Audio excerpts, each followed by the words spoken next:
ನನಗೋಸ್ಕರ ಪರಿತಪಿಸ್ತಾ ಹಾತೊರಿತಾ ಇರೋದನ್ನ ನೋಡ್ತಾ ಇದ್ರೆ ನಾನು ಸ್ವರ್ಗ ಲೋಕದಲ್ಲಿ ತೇಲ್ತಾ ಇದ್ದೀನೇನೋ ಅಂತ ಅನ್ನಿಸ್ತಾ ಇದೆ ಅರ್ಜುನ್.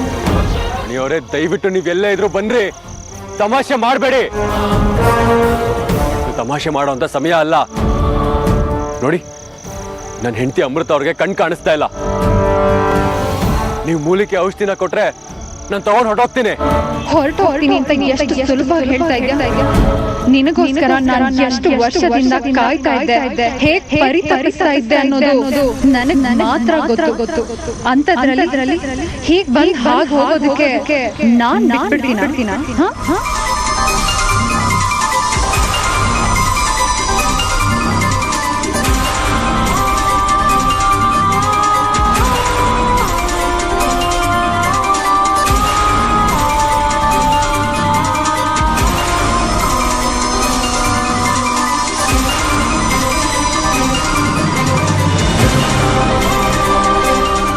ಲೋಕದ ಹೂವು ಏನೋ ಇದು, ಇಷ್ಟೊಂದು ಸುವಾಸನೆ ಬರ್ತಾ ಇದೆ. ಇಂಥ ಹೂನ ನಾನು ಇದುವರೆಗೂ ನೋಡೇ ಇರಲಿಲ್ಲ. ಇದ್ರ ಸುವಾಸನೆನ ನಾನು ಇದುವರೆಗೂ ಅನುಭವಿಸಿರ್ಲಿಲ್ಲ. ಯಾಕೋ ನನ್ನನ್ನು ನಾನೇ ಮರಿತಾ ಇದ್ದೀನಲ್ಲ. ಮರಿಲೇಬೇಕು ಅಂತ ತಾನೇ ನಿನ್ನ ಮೇಲೆ ನನ್ನ ಮಾಯಾ ಪ್ರಯೋಗ ಮಾಡಿರೋದು ಅರ್ಜುನ್. ನನ್ನ ಮಾಯಾ ಬಂಧನದಿಂದ ತಪ್ಪಿಸ್ಕೊಳ್ಳೋದಕ್ಕೆ ನಿನ್ ಕೈಯಲ್ಲಿ ಆಗಲ್ಲ.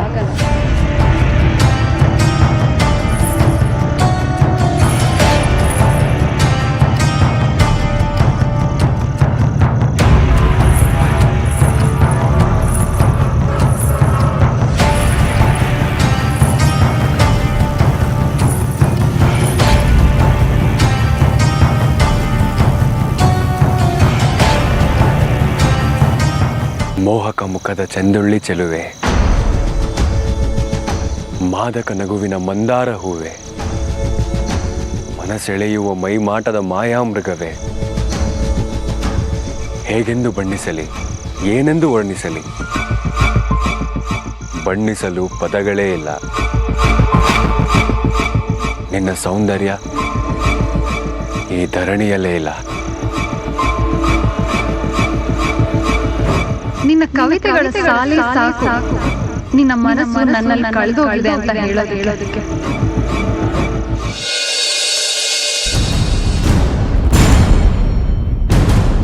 ಅಣ್ಣ, ನಮ್ಮ ಶತ್ರು ಸಾಯ್ತಾಳೆ ಅನ್ನೋದನ್ನು ನೆನೆಸ್ಕೊಂಡ್ರೆ ಏನೋ ಒಂಥರ ಮನ್ಸಿಗೆ ಆನಂದ ಅನ್ನಿಸ್ತಾ ಇದೆ. ಆನಂದ ಆಗದೆ ಇರುತ್ತಾ ರುದ್ರ? ಅಮೃತ ನಮ್ಮಿಬ್ಬರಿಗೂ ಕೊಟ್ಟ ಹಿಂಸೆ ಒಂದ ಎರಡ? ಅವಳ ಮುಖ ನೆನೆಸ್ಕೊಂಡ್ರೆ ಸಾಕು, ಕೋಪ, ದ್ವೇಷ, ಆಕ್ರೋಶ, ಆವೇಶ ಎಲ್ಲ ಒಟ್ಟೊಟ್ಟಿಗೆ ಬರುತ್ತೆ ನನಗೆ. ಆದಷ್ಟು ಬೇಗ ಅವಳಿಗೊಂದು ಸಮಾಧಿನ ಕಟ್ಟಲೇಬೇಕು ನಾವು.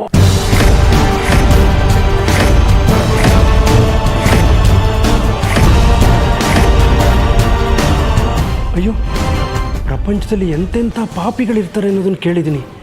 ಆದರೆ ಸ್ವಂತ ಸೊಸೆನೇ ಕೊಲ್ಲಬೇಕು ಅಂತ ಯೋಚನೆ ಮಾಡೋಂಥ ರಾಕ್ಷಸರನ್ನ ನೋಡ್ತಾ ಇರೋದು ಇದೇ ಮೊದಲು. ಅಲ್ಲ, ಅತ್ತಿಗೆ ಕೊಲ್ಲುವಂಥ ತಪ್ಪೇನು ಮಾಡಿದ್ದಾರೆ ಅನ್ನೋದೇ ನನಗೆ ಅರ್ಥ ಆಗ್ತಾ ಇಲ್ವೇ? ಆದರೆ ರುದ್ರ, ಯಾವುದೇ ಕಾರಣಕ್ಕೂ ಅವಳು ಇದ್ದಕ್ಕಿದ್ದ ಹಾಗೆ ಪ್ರಾಣ ಬಿಡಬಾರದು. ಪ್ರಾಣ ಭೀತಿಯಿಂದ ನಾವಿಬ್ರು ಹೇಗೆ ಚಡಪಡಿಸಿದ್ವೋ, ಒದ್ದಾಡಿದ್ವೋ, ಅದಕ್ಕಿಂತ ಜಾಸ್ತಿ ಅವಳು ಒದ್ದಾಡಬೇಕು, ಚಡಪಡಿಸ್ಬೇಕು. ಅದನ್ನು ನಾವು ನಮ್ಮ ಕಣ್ಣು ತುಂಬ ನೋಡಬೇಕು, ಆನಂದ ಪಡಬೇಕು. ಆಮೇಲೆ ನಿಧಾನವಾಗಿ ಅವಳು ನಮ್ಮ ಕಣ್ಣು ಮುಂದೆನೇ ಪ್ರಾಣ ಬಿಡಬೇಕು. ನೀನು ಹೇಳ್ತಾ ಇರೋದನ್ನ ನೆನೆಸ್ಕೊಳ್ತಾ ಇದ್ರೇ ಇಷ್ಟು ಆನಂದ ಆಗ್ತಾ ಇದೆ. ಇನ್ನು ಅದನ್ನು ಕಣ್ಣಾರೆ ನೋಡಿದ್ರೆ ಇನ್ನು ಎಷ್ಟು ಆನಂದ ಆಗ್ಬೋದು.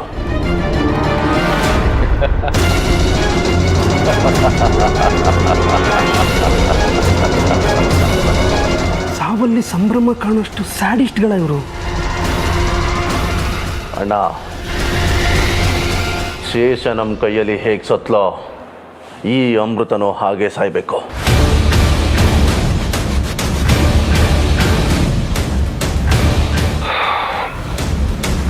ರುದ್ರ, ಶೇಷನ್ ಕೊಂದಾಗ ನಾವೊಂದು ತಪ್ಪು ಮಾಡಿದ್ವಿ. ಅವಳ ಶವನ ಸುಡದೆ ಹಾಗೆ ಬಂದಿತ್ತು. ಅದಕ್ಕೆ ಅವಳು ನಮ್ಮ ಕಣ್ಣಿಗೆ ಕಂಡ ಹಾಗೆ, ನಮ್ಮನ್ನು ಕೊಂದ ಹಾಗೆ, ನಮ್ಮನ್ನು ಕಾಡಿಸ್ತಾ ಇದ್ದಾಳೆ ಅಂತ ಅನಿಸಿತು. ಆದರೆ ಈಗ ಅಮೃತನ ಕೊಂದ ಮೇಲೆ ಯಾವುದೇ ಕಾರಣಕ್ಕೂ ಅವಳ ಶವನ ಸುಡದೆ ಅಲ್ಲಿಂದ ಬರಬಾರ್ದು. ಹಾಗೊಂದು ವೇಳೆ ನಾವೇನಾದರೂ ಮಾಡಲಿಲ್ಲ ಅಂತಂದರೆ ಇವಳು ಕೂಡ ಶೇಷಲಾಗಿ ನಮ್ಮನ್ನು ಕಾಡಿಸಿ ನಮ್ಮ ಪ್ರಾಣನೇ ತಗೊಂಡ್ಬಿಡ್ತಾಳೆ. ಓ, ಇವರು ಅತ್ತಿಗೆನ ಮುಗಿಸ್ಲೇಬೇಕು ಅಂತ ತೀರ್ಮಾನ ಮಾಡಿಬಿಟ್ಟಿದ್ದಾರೆ. ಇನ್ನು ನಾನು ಸುಮ್ಮನಿದ್ರೆ ಅರ್ಜುನನ್ನು ಮುಗಿಸ್ಬಿಡ್ತಾರೆ. ಈ ವಿಷಯನ ನಾನು ಯಾರಿಗಾದರೂ ಹೇಳಲೇಬೇಕು. ಯಾರಿಗೆ ಹೇಳಲಿ? ಅಣ್ಣ, ಈ ಸಲ ಅಮೃತನ ಸಾಯಿಸೋದಕ್ಕೆ ಮಾಡೋ ಪ್ಲ್ಯಾನು ಯಾವುದೇ ಕಾರಣಕ್ಕೂ ಫೇಲ್ಯೂರ್ ಆಗಬಾರ್ದು. ಯಾರದು?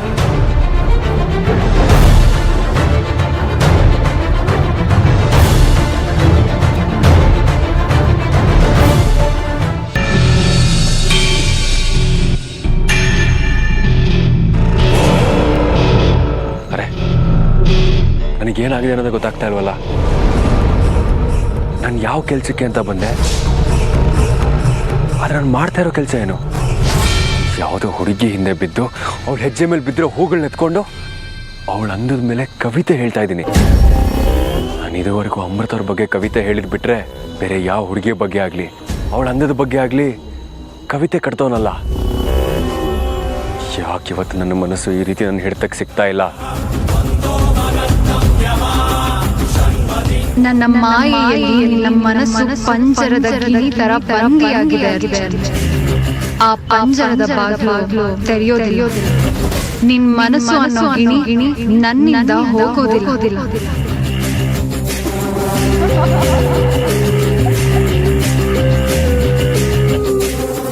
ರೀ ಗೆಜ್ಜೆ ಸುಂದ್ರಿ, ಯಾಕೆ ಈಗ ನನ್ನ ಕಾಡಿಸ್ತಾ ಇದ್ದೀರಾ?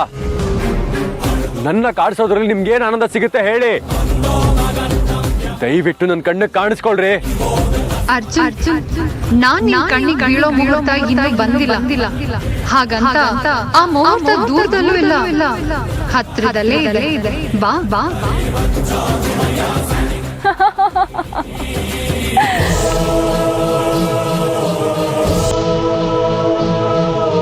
ರೀ ನಿಂತ್ಕೊಳ್ರಿ.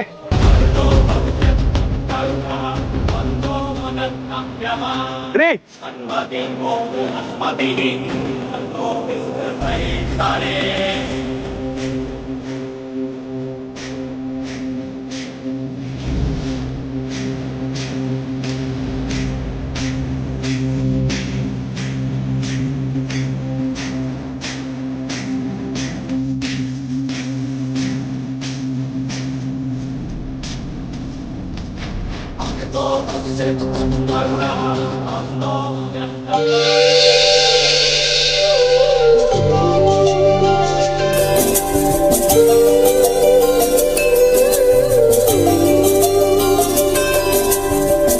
ಅರ್ಜುನ್ ಅವರೇ, ನನಗಾಗ್ತಾ ಇರೋ ಸಂತೋಷನ ಈಗಲೇ ನಿಮ್ಮ ಹತ್ರ ಹಂಚ್ಕೋಬೇಕು ಅಂತ ಅನ್ನಿಸ್ತಾ ಇದೆ. ನೀವು ನನಗೆ ಔಷಧಿ ತರೋದಕ್ಕೆ ಅಂತ ಹೊರಗಡೆ ಹೋದ್ರಿ, ಆದರೆ ಇಲ್ಲಿ ಒಂದು ದೈವಿನಾಗ ಬಂದು ನನಗೆ ದೃಷ್ಟಿನ ದಯಪಾಲಿಸ್ತು. ಈ ವಿಷಯನ ನಿಮ್ಗೆ ಹೇಳಿ ವಾಪಸ್ ಕರ್ಸ್ಕೊಳ್ಳೋಣ ಅಂದರೆ ನಿಮ್ಮ ಫೋನು ಸಂಪರ್ಕಕ್ಕೆ ಸಿಗ್ತಾ ಇಲ್ಲ.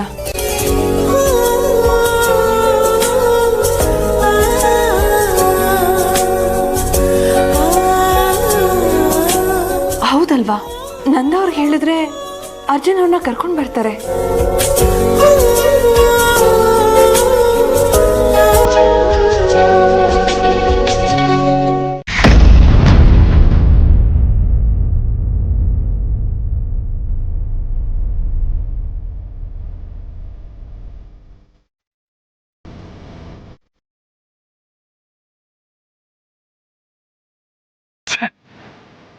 ಹೋಗೇ ಬಿಟ್ನಲ್ಲ. ಅಣ್ಣ, ನಾವು ಮಾತಾಡಿದ್ದೀನಿ, ಅವನು ಕೇಳಿಸ್ಕೊಂಡಿದ್ದಾನೆ ಅನ್ಸತ್ತೆ. ಅವನಿಗೆ ಏನಾದರೂ ಈ ವಿಷಯನ ಅರ್ಜುನನ ನಾಗನಿಗೆ ಹೇಳಿದ್ರೆ ನಮ್ಮ ಕತೆ ಮುಗ್ದಾಗೆ. ಮೊದಲು ಅವನಿಗೆ ಏನಾದರೂ ಮಾಡಬೇಕು. ಕಣ ಹತ್ರ ಒಟ್ಟಾರೆ ಆ ವಿಷಯ ನಾವಿಲ್ಲಿ ಮಾತಾಡಲೇಬಾರ್ದಿತ್ತು. ಏನಾದರೂ ಗೌಪ್ಯವಾಗಿ ಮಾತಾಡ್ಬೇಕಿತ್ತು. ಅಣ್ಣ, ಇದಕ್ಕೆಲ್ಲ ಸಮಯ ಇಲ್ಲ. ನೋಡೋ, ಅವನಿಗೇನಾದ್ರು ನಮ್ಮಿಂದ ತಪ್ಪಿಸ್ಕೊಂಡ್ರೆ ನಮ್ಮ ಸಾವನ್ನ ನಾವೇ ತಂದ್ಕೊಂಡು ಹಾಗೆ. ನಡಿ, ಮೊದಲು ಅವನು ಹಿಡಿಯೋಣ.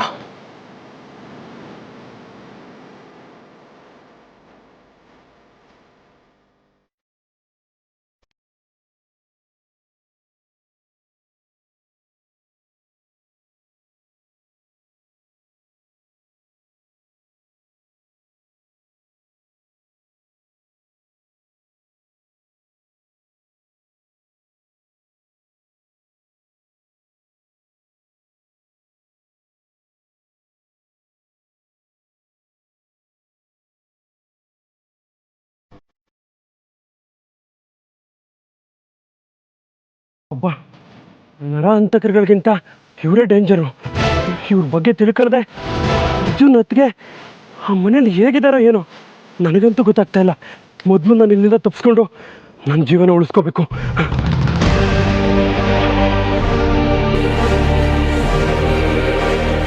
ಛೇ, ಇಲ್ಲ, ಅರ್ಜುನು ನನ್ನನ್ನು ನಂಬಿ ಅದಕ್ಕೆ ಜವಾಬ್ದಾರಿನ ನನಗೆ ವಹಿಸ್ಬಿಟ್ಟು ಹೋಗಿದ್ದಾನೆ. ನಾನು ತಪ್ಪಿಸ್ಕೋಬಾರ್ದು. ನಾನು ಇಲ್ಲಿಂದ ಹೋಗ್ಬಿಟ್ರೆ ನನಗೂ ಇವ್ರುಗಳಿಗೂ ಏನು ವ್ಯತ್ಯಾಸ ಇರುತ್ತೆ? ಮೊದಲು ಈ ವಿಷಯನ ಅರ್ಜುನಿಗೆ ತಿಳಿಸ್ಬೇಕು.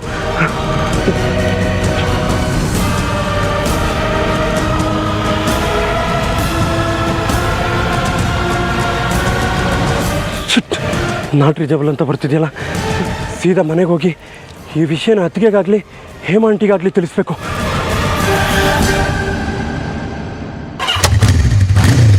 ಅಣ್ಣ ಅಣ್ಣ, ಅವ್ನು ಮತ್ತೆ ಮನೆ ಕಡೆ ಹೋಗ್ತಾ ಇದ್ದಾನೆ. ಟರ್ನ್ ಮಾಡು.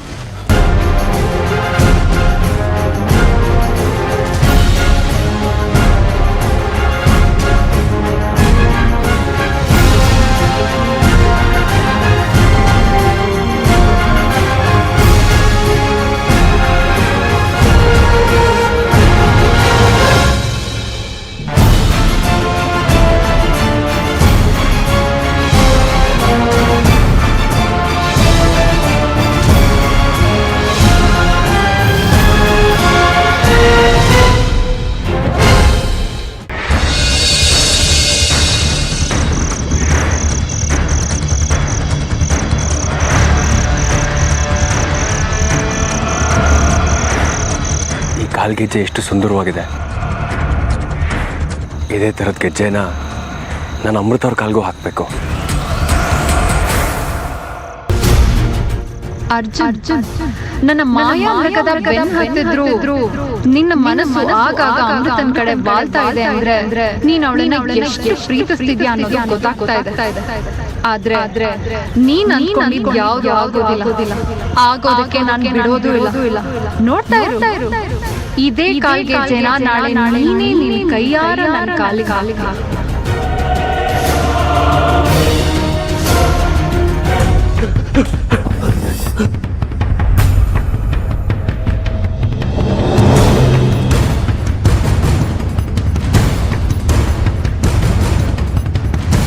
ಆಂಟಿ,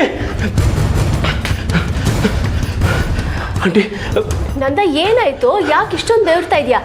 ಗಾಬರಿ ಆತಂಕದಲ್ಲಿ ಬೇರೆ ಇದೆಯಾ? ಅದು ಆಂಟಿ, ನಿಮ್ಗೊಂದು ವಿಷಯ ಹೇಳಬೇಕು. ಅಲ್ಲ, ವಿಷಯ ಹೇಳೋದಕ್ಕೂ ನೀನು ಈ ಥರ ಗಾಬರಿಲಿರೋದಕ್ಕೂ ಏನು ಸಂಬಂಧ? ಅಥವಾ ನೀ ಹೇಳಕ್ ಹೊರಟಿರೋ ವಿಷಯ ಗಾಬರಿ ಆಗೋಂಥದ್ದ? ಹೌದು.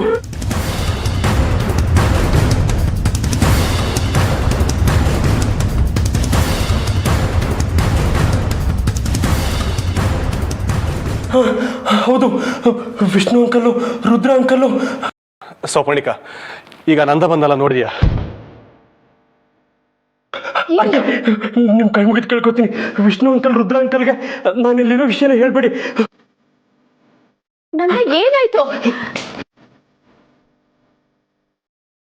ಇಲ್ಲ, ಯಾಕೆ? ಅವನ ತಿಥಿ ಮಾಡಿ ಪಿಂಡ ಇಟ್ಟು ಕಾಗೆ ಹೋಗೋದಕ್ಕೆ. ಅಂತ ತಪ್ಪ ಅವನೇನ್ ಮಾಡ್ದ? ಅವಳಿಗೇನೋ ಕಂತೆ ಪುರಾಣ ಎಲ್ಲ ಹೇಳ್ತೀಯ. ಅವನೇನಿದ್ದಾನೆ ಮೊದಲು ಹುಡ್ಕೋ. ನಂದ,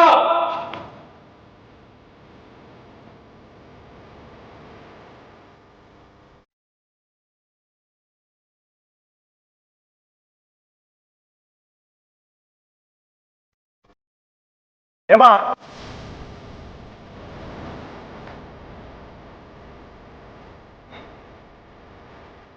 ನಂದನ್ ಬಂದಲ್ಲ, ನೋಡಿದ್ಯಾ? ನಂದನಾ ಇಲ್ವಲ್ಲ, ಯಾಕೆ ಏನಾಯ್ತು? ಇಲ್ಲ ಏನೂ ಆಗಿಲ್ಲ. ಹೇಳ್ರಿ ಏನಾಯ್ತು ಅಂತ. ತುಂಬಾ ಹೊತ್ತಿನಿಂದ ನನ್ನ ಕಣ್ಣಿಗೆ ರುದ್ರನ ಕಣ್ಣಿಗೆ ಅವನು ಬಿದ್ದಿಲ್ಲ, ಅದಕ್ಕೆ ಕೇಳಿದೆ. ಅಲ್ಲ, ನೀವೇನೋ ನನ್ನಿಂದ ಮುಚ್ಚಿಡ್ತಾ ಇದ್ದೀರಾ? ಮುಚ್ಚಿಡೋ ಅಂಥದ್ದು ಏನೂ ಇಲ್ಲ ಹೇಮ, ಅವನ್ನ ಸ್ವಲ್ಪ ವಿಚಾರಿಸ್ಕೋಬೇಕಾಗಿತ್ತು ಅಷ್ಟೇ. ವಿಚಾರಿಸ್ಕೋಬೇಕಾಗಿತ್ತಾ? ಯಾವ ವಿಷಯದ ಬಗ್ಗೆ? ಅದನ್ನ ನಾನು ಬಿಡಿಸಿ ಹೇಳಿದ್ರು ನಿನಗೆ ಅರ್ಥ ಆಗೋದಿಲ್ಲ ನೋಡು. ಮತ್ತೆ ಅದನ್ನ ಕೇಳಿಕೆ ನನ್ನ ತಲೆ ಕೆಡಿಸ್ಬೇಡ, ಸ್ವಲ್ಪ ಸುಮ್ಮನೆ ಇರು.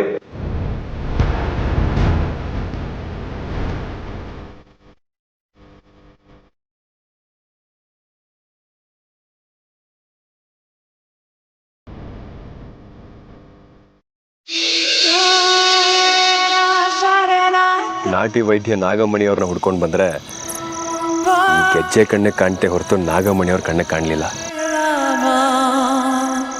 ಇವ್ರನ್ನ ಇನ್ನೂ ಎಲ್ಲೆಲ್ಲ ಅಂತ ಹುಡ್ಕೋದು, ಎಷ್ಟು ಪರದಾಡಬೇಕೋ ಒಂದೋ ಗೊತ್ತಾಗ್ತಾ ಇಲ್ಲ. ನಿನಗೋಸ್ಕರ ನಾನು ಪರದಾಡಿಲ್ವಾ? ನಿನಗೋಸ್ಕರ ನಾನು ಹಂಬಲಿಸಿಲ್ವಾ? ನಿನಗೋಸ್ಕರ ನಾನು ಚಡ್ಪಡಿಸಿಲ್ವಾ? ಹಾಗೆ ಹಾಗೆ ಹಾಗೆ ನೀನು ಅನುಭವಿಸ್ತಾ ಇದ್ಯಾ. ಲೆಕ್ಕಕ್ಕೆ ಲೆಕ್ಕ ಚುಕ್ತ ಆಗ್ಲೇಬೇಕಲ್ವಾ? ನಾನು ಶಿಲಾ ಬಾಲಿಕೆಯಿಂದ ಜೀವಂತ ಬಾಲಿಕೆ ಆಗಿದ್ದು ನಿನಗೋಸ್ಕರ. ಎಲ್ಲವೂ ಅನ್ಕೊಂಡಿದ್ದ ತಕ್ಷಣ ಸಿಕ್ಬಿಟ್ರೆ ಸಿಕ್ಕ ವಸ್ತು ಬೆಲೆ ಗೊತ್ತಾಗೋದಿಲ್ಲ. ಕಾದು ತಿಂದ ಹಣ್ಣಿನ ರುಚಿನೇ ರುಚಿ ಅಂತ ಹಿರಿಯರು ಹೇಳಿದ್ದಾರೆ. ಮಾಯಾಮೃಗದ ಬೆನ್ನ ಹತ್ತಿದ ರಾಮ ಸೀತೆನ ಕಳ್ಕೊಂಡ ಹಾಗೆ ನೀನು ನೀನ್ ಅಮೃತನ ಕಳ್ಕೊಳ್ತ್ಯಾ. ಬಾ ಅರ್ಜುನ್, ಬಾ ಬಾ ಬಾ.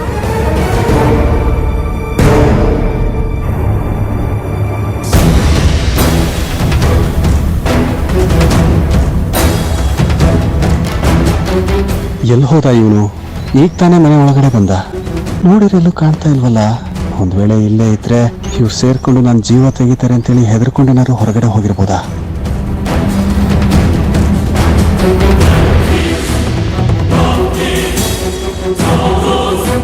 ರೀ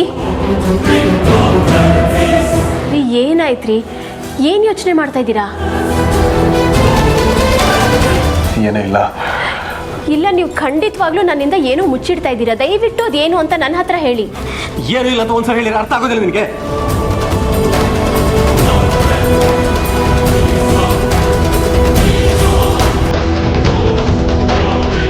ಓಹೋ, ಎಲ್ಲಿ ಹೋದ ಇವನು?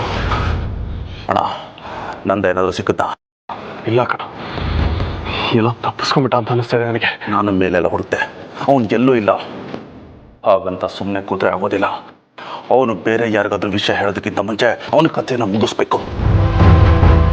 ಬಾ, ಆಚೆ ಎಲ್ಲಾದ್ರೂ ಇದನ್ನೇ ನೋಡೋಣ.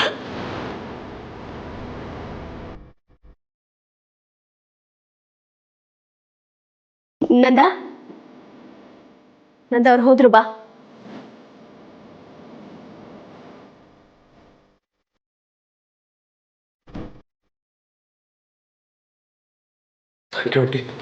ನಂದ ಏನಾಯ್ತು?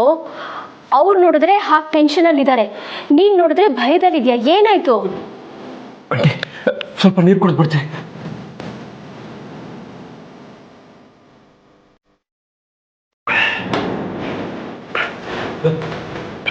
ಆಂಟಿ, ಇಂಥ ಕೊಲೆ ಪಾತಕರ ಜೊತೆ ಹೇಗೆ ಬದುಕಿದ್ದೀರಾ ಆಂಟಿ? ನಂದ, ನಾಲ್ಗೆ ಮೇಲೆ ಹಿಡ್ತಾ ಇರ್ಲಿ. ಯಾರನ್ನ ನೀನು ಕೊಲೆ ಪಾತಕರು ಅಂತ ಇರೋದು? ಇನ್ಯಾರನ್ನ? ವಿಷ್ಣು ಅಂಕಲ್ನ, ರುದ್ರ ಅಂಕಲ್ನ. ಅವರು ಈಗಾಗಲೇ ಶೇಷ ಅನ್ನೋಳನ್ನ ಕೊಲೆ ಮಾಡಿದ್ದಾರೆ. ಅದೇ ರೀತಿ ನಿಮ್ಮ ಸೊಸೆನ ಕೊಲೆ ಮಾಡಬೇಕು ಅಂತ ಸ್ಕೆಚ್ ಆಗ್ತಾ ಇರೋದನ್ನ ನಾನೇ ನನ್ನ ಕಿವಿಯಾರ ಕೇಳಿಸ್ಕೊಂಡಿದ್ದೀನಿ.